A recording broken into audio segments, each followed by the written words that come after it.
Companies have set goals to reduce greenhouse gas emissions and be more sustainable. Materials that may be sent for landfill or to waste-to-energy plants have another option that actually reduces emissions. That option? Engineered fuels. This treatment method turns certain non-hazardous waste streams into a cleaner fuel product for cement kilns. So how does it all work?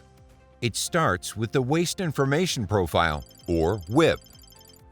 The WIP tells us if the material is a suitable candidate to be turned into engineered fuel, and also lets us know if we need to test a sample to ensure it qualifies.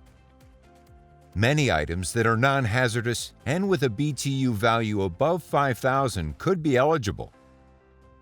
Once approved, smaller quantities are consolidated and full loads are shipped directly to Veolia's Engineered Fuels processing facility. We accept materials in a variety of containers, such as drums, cubic yard boxes, pallets, super sacks, and bulk.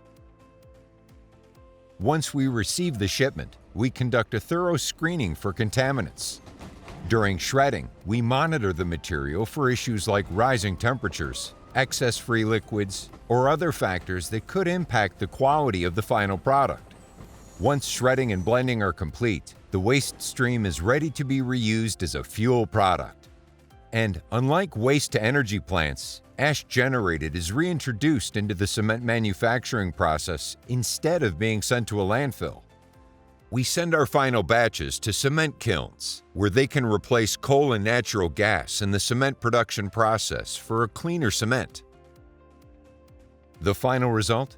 27% net reduction in CO2 emissions, 13% net reduction in water consumption, less greenhouse gas emitted, helping you meet your sustainability goals.